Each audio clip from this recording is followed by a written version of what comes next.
Hello people, it is Toks here from Watered Seed. So welcome to Watered Seed Talks. Now today in this video, I am going to be reading out a letter that I received from an 11-year-old, which was very touching. Join us, let's dive in.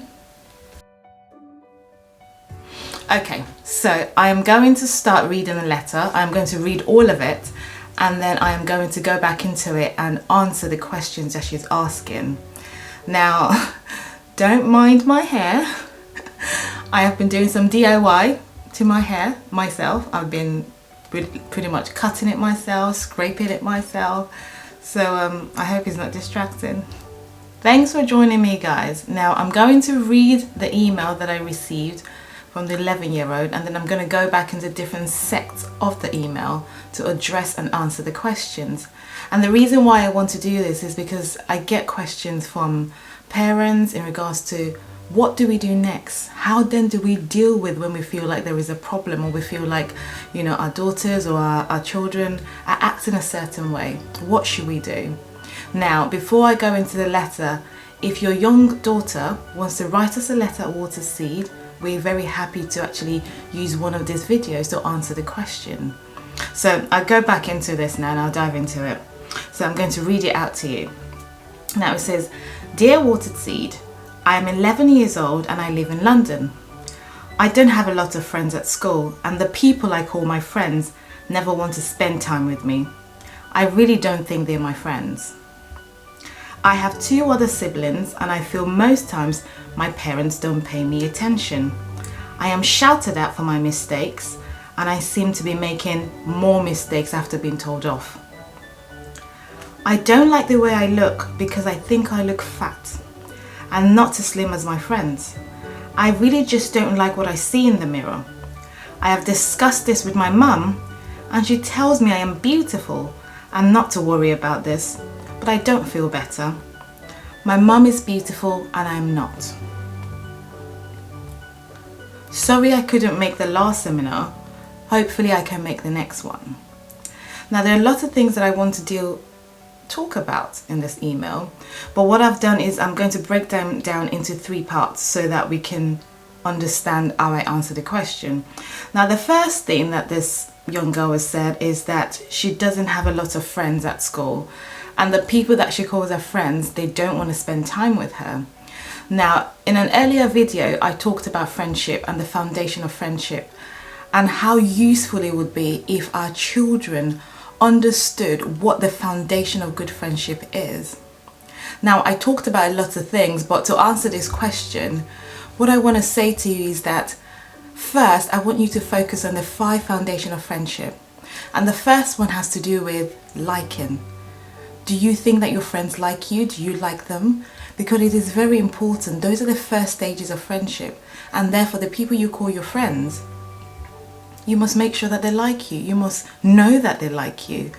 And parents out there, I know we don't want to interfere when our children are making friends, and that's okay. So we don't choose their friends for them. But the moment they actually choose those friends themselves, we then need to be intentionally making sure that those are the children that our friends are with, they actually like them, because we can tell. We're more grown-ups and we can really tell when, you know, when these connections are made. Now the second thing that I want you to believe and understand in regards to the foundation of friendship is that there has to be mutual respect. It is very important. We need to treat each other with respect, especially when they are friends. And this comes a long way. And if you're asking me what do I mean by respect, because I know sometimes these words are kind of, the meaning of it goes beyond for young girls. It just means that how would you like to be treated? Would you like to be treated with care, with kindness, with relevance? You know, that, you know, people want to be around you. That is respect. So your friends need to treat you with respect, and you need to do the same thing for your friends. Now, number 3 is trust. You need to be able to trust your friends. You need to be able to tell them stuff about you that bother you, and they need to be able to kind of help you keep that as not a secret, but not tell everyone else about it, because that is really between you and your friend. Now number 4 is that friendship is reciprocal. I've gone over all of these different errors in our video in regards to friendship, but I'm answering this question again in regards to What do I mean by reciprocal? It means that we like our friends to, if we like a friend, we need to receive the same feeling back. So it's almost like we give and we take. It has to be the same way. In friendship, if we constantly, or if you constantly feel like you're giving and you're not getting back, you get really tired of the friendship and you feel like you're not respected, you're not treasured. And the last thing is that, you know, friendship, there has to be a binding factor to your friendship. Like I've always said in my previous video, for me and my friends, it is so amazing. I mean, the number one thing that binds us together is just our love, our faith, our love for Jesus. So what is it that binds you to that friend? What do you do in common? Is there something that you do in common? Is it movies? Do you like to write together? Do you like to read the same books? Is it academics? Is it sports? So parents, please, we need to guide our children throughout all of these 5 different stages in regards to their friendship. Because, you know, reading this letter, saying that she has friends but she doesn't think that they want to spend time with them, by guiding them through parents, then they at least know that this friend has passed these 5 stages and there really is a bond in the friendship.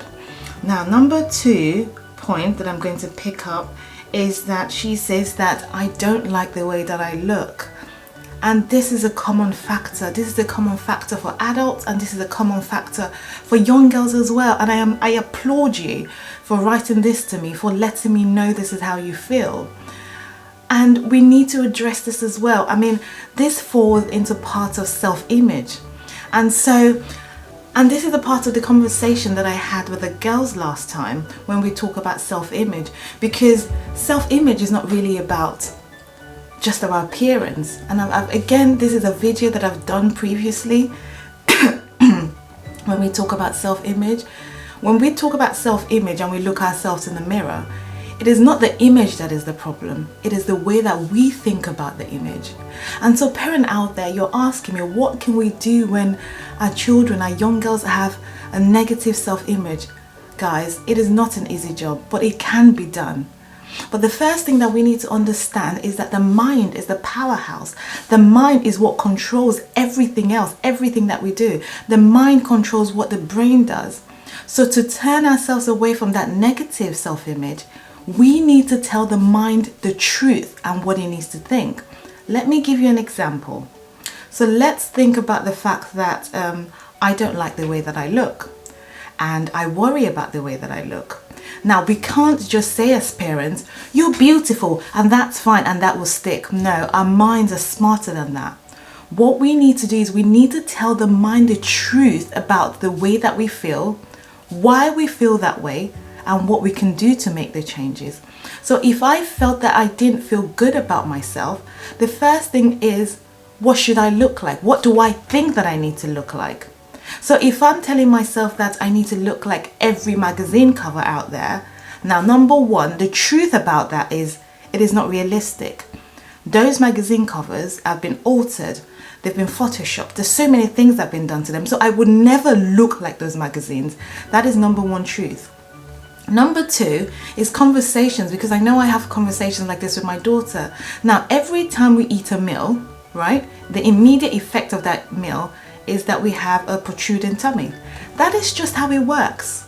Now, if we're used to seeing images of women or men whilst where they eat, their stomach still remains flat. Yes, it happens to most or some women who are very, very slim in stature, but for most people, this is the effect. When you eat, you have a protruding belly for a limited amount of time, and then after maybe exercising and the rest of it, that goes down again.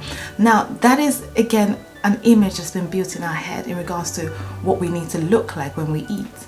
Now, so we need to feed the truth into our young girls' mind. We need to tell them the truth in regards, and they need to accept that truth to say, well, I can't really look like this way because look at all of these things that I've done to these people. It's not real, it's not authentic. So I can never really look like this, right? Number 2 is the reality of it, is that look at mummy. When mummy does this, this is what mummy looks like. When mummy doesn't do this, this is what mummy looks like. Again, it's about feeding our children with the truth. And the more truth we feed them, the more their minds start to recollect and reconciliate to say, oh, why am I thinking about it that way? I'm never going to look that way. And that is part of the work that we need to do. We need to unravel, we need to unlearn what that child sees. And sometimes this might have to do with, reduce social media. This might have to do with reducing a lot of things that are triggering that thought. Now, the other point that I wanted to build into a negative self-image is that it doesn't just come up, it doesn't just develop, it doesn't just, erupt. There is an experience that is related to that negative image. It could be the fact that someone has made a statement in regards to them being fat, or a friend has said something. So they keep reliving that experience. And the more they relive that experience, the more they feel like they have a negative self-image, the more they don't appreciate what they look like. So sometimes we need to take away what is creating that negative effect. It could be a friend, it could be social media, it could be anything. So parents, we need to watch out for what that trigger is. What is triggering that experience? What is making them relieve that experience in their mind? Now, the third thing that I wanted to pick up, and again, this is why we ask the girls to come to our seminars, because in the seminar we look at this in thorough detail. In an hour session we look at this, but I'm just kind of going through this in summary. Now, the last one she talked about was that she has 2 other siblings, and she feels like she keeps making mistakes. And every time she makes mistakes and she's being corrected, she makes more mistakes. And I get it. This is what we do as parents. When our children do something wrong, we nag them. Not necessarily nag them, we tell them that they've done that thing wrong. Now, the funny thing about an example and a research that I read recently was they were talking about athletes who were called in after a match. They were called in and they said to them, okay, in that match you made a couple of mistakes. You made that mistakes. Now I want you to go back into that match and correct that mistake. Now, what happened in the research is that the athletes went back on the field and they made more mistakes. You would wonder why they would make more mistakes after they've been told what those mistakes are. Now, the way that the mind works again is that it takes the predominant thoughts.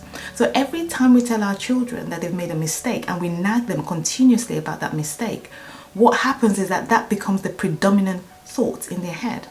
So every time they want to do something, they're so worried about not making that mistake that actually that's what they do. Now, what this research did was that it sent the athletes back onto the field, but this time what they did was they didn't actually tell them about the mistakes that they made. They told them the things that they were doing well, the things that they were doing great. And so what happened was that the athletes went back into the field predominantly thinking about that thing that they've done well. And therefore, what they realized is that they were able to actually do much better in the match without all the other mistakes that we're talking about. Not all of it eradicated, but less mistakes. So as parents, what we need to realize is that when our children keep making the same mistakes, we need to find something good that they're doing. I do it with my daughter. And sometimes she wakes up first thing in the morning, she jumps downstairs, has breakfast. And I'm trying to tell her that when you wake up in the morning, just like because I went to a boarding school, when you wake up in the morning, you lay your bed, right? You tidy up everything around you, then you go for breakfast. So what I do now is rather than say, you haven't laid your bed, what I say to her is that, or sometimes she lays her bed and there are bits all over the floor. So what I focus on now is I say to her, oh wow, look at your bed is well laid. And what I've started to realize is that is triggering her clearing and tidying up the other stuff on the floor. So it is an effect that we have on the children by just focusing on that great thing they're doing. Now, I don't want parents to think that when a child makes a mistake, you don't tell them. Yes, you tell them about it, but we don't nag them about it, where that mistakes become the predominant thought. Now, I hope that I have been able to answer some of the questions and some of the things in this email. Now, I couldn't go into everything in deep detail, but I really applaud you. Well done for writing us at Watered Seed. If you would like your daughters to ask us questions that we can answer, please feel free and send them to us. Also, don't forget to subscribe. We've come to the end of our video now, so we'll see you soon. Okay, bye.